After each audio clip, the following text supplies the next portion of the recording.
Lamb to the Slaughter by Roald Dahl. The room was warm, the curtains were closed, the 2 table lamps were lit. On the cupboard behind her there were 2 glasses and some drinks. Mary Maloney was waiting for her husband to come home from work. Now and again she glanced at the clock, but without anxiety. She merely wanted to satisfy herself that each minute that went by made it nearer the time when he would come home. As she bent over her sewing, she was curiously peaceful. This was her 6th month expecting a child. Her mouth and her eyes, with their new calm look, seemed larger and darker than before. When the clock said 10 minutes to 5, she began to listen, and a few moments later, punctually as always, she heard the car tires on the stones outside, the car door closing, footsteps passing the window, the key turning in the lock. She stood up and went forward to kiss him as he entered. "Hello, darling," she said. "Hello," he answered. She took his coat and hung it up. Then she made the drinks, a strong one for him and a weak one for herself, and soon she was back again in her chair with the sewing, and he was in the other chair holding the tall glass, rolling it gently so that the ice knocked musically against the side of the glass. For her, this was always a wonderful time of day. She knew he didn't want to speak much until the first drink was finished, and she was satisfied to sit quietly, enjoying his company after the long hours alone in the house. She loved the warmth that came out of him when they were alone together. She loved the shape of his mouth, and she especially liked the way he didn't complain about being tired. "Tired, darling?" "Yes," he sighed. "I'm thoroughly exhausted." And as he spoke, he did an unusual thing. He lifted his glass and drank it down in one swallow, although there was still half of it left. He got up and went slowly to get himself another drink. "I'll get it," she cried, jumping up. "Sit down," he said. When he came back, she noticed that the new drink was a very strong one. She watched him as he began to drink. "I think it's a shame," she said, "that when someone's been a policeman as long as you have, he still has to walk around all day long." He didn't answer. "Darling," she said, "if you're too tired to eat out tonight, as we had planned, I can fix you something. There's plenty of meat and stuff in the freezer."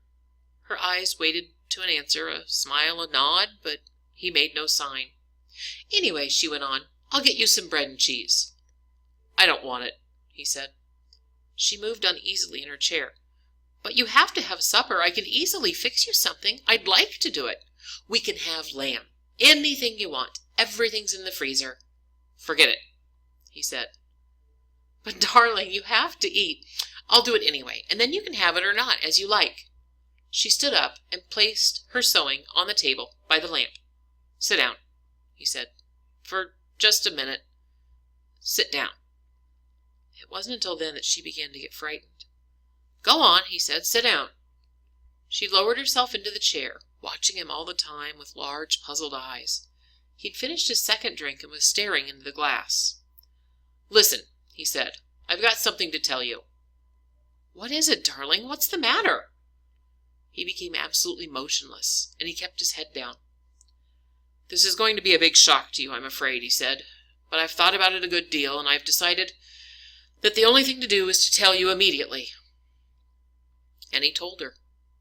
It didn't take long, 4 or 5 minutes at most, and she sat still through it all, watching him with puzzled horror. "So there it is," he added. "And I know it's a tough time to be telling you this, but there simply wasn't any other way. Of course, I'll give you money and see that you're taken care of.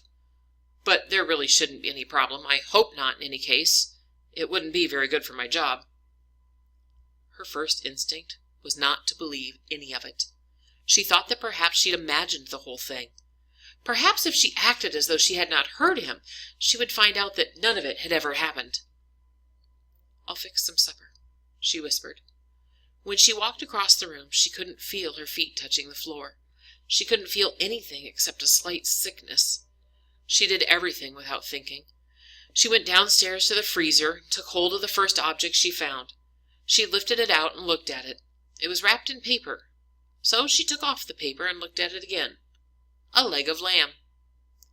All right, then. They would have lamb for supper. She carried it upstairs, held the thin end with both her hands. She went into the living room, saw him standing by the window with his back to her, and stopped. "I've already told you," he said. "Don't make supper for me. I'm going out."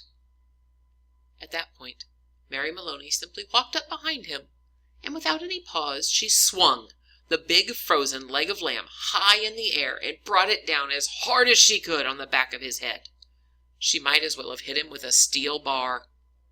She stepped back, waiting, and the strange thing was he remained standing there for at least 4 or 5 seconds. Then he crashed to the carpet. The violence of the crash, the noise, the small table overturning, helped to bring her out of the shock.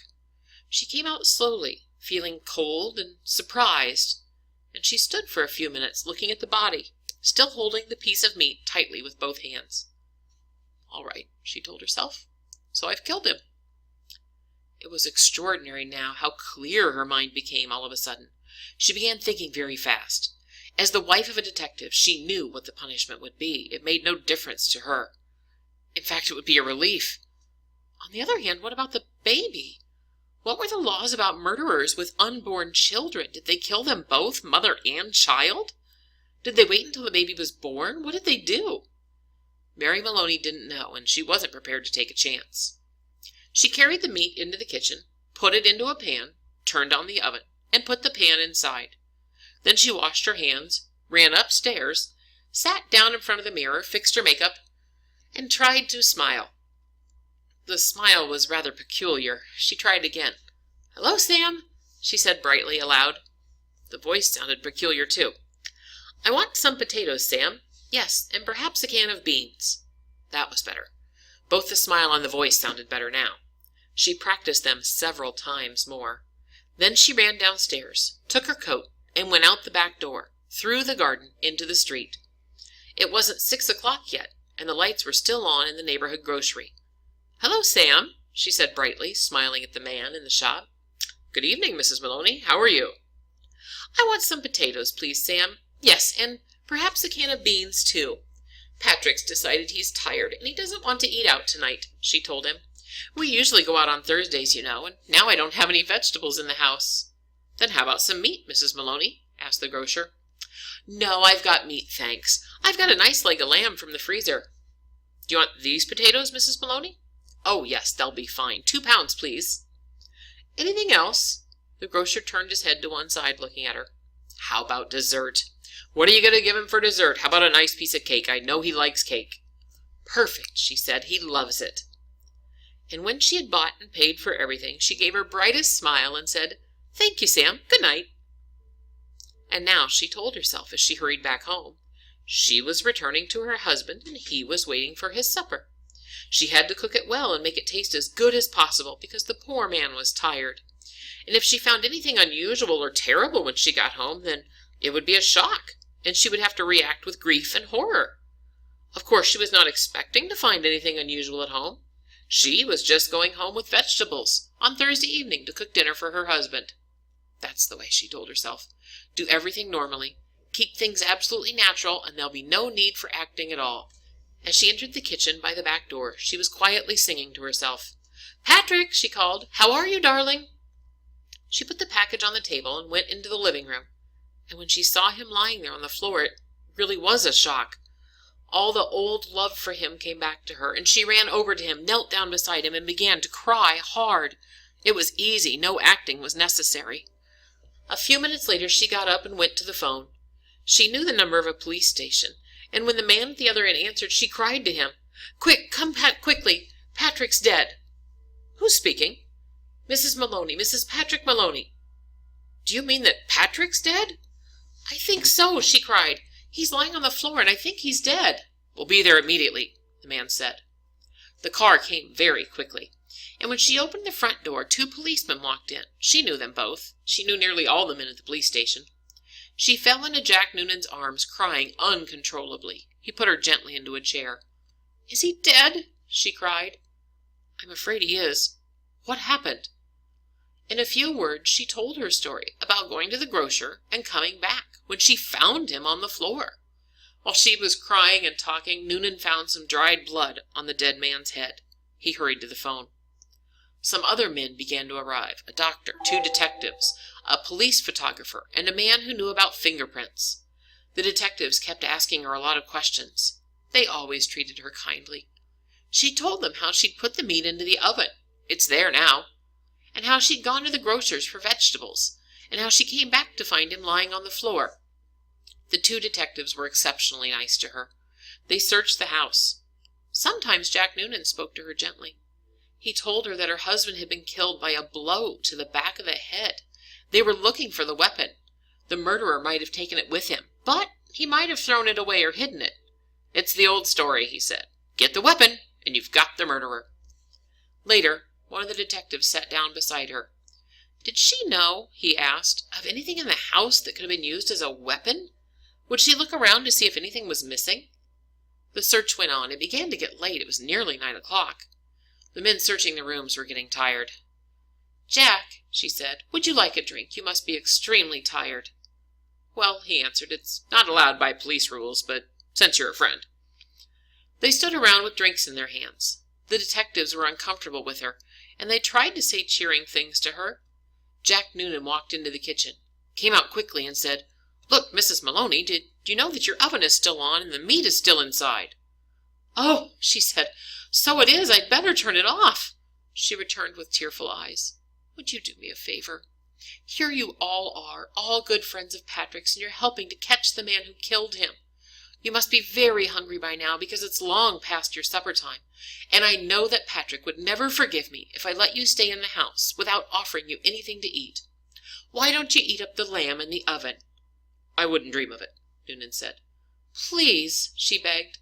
Personally, I couldn't eat a thing, but it'd be a favor to me if you ate it up. Then you can go on with your work. The detectives hesitated, but they were hungry, and in the end they went into the kitchen and helped themselves to supper. The woman stayed where she was and listened to them through the open door. She could hear them speaking among themselves, and their voices were thick because their mouths were full of meat. Have some more, Charlie. No, we'd better not finish it. She wants us to finish it. She said we ought to eat it up. That's a big bar the murderer must have used to hit poor Patrick. The doctor says the back of his head was broken to pieces. That's why the weapon should be easy to find. Exactly what I say. Whoever did it, he can't carry a weapon that big around with him. Personally, I think the weapon is somewhere near the house. It's probably right under our noses. What do you think, Jack? And in the other room, Mary Maloney began to laugh.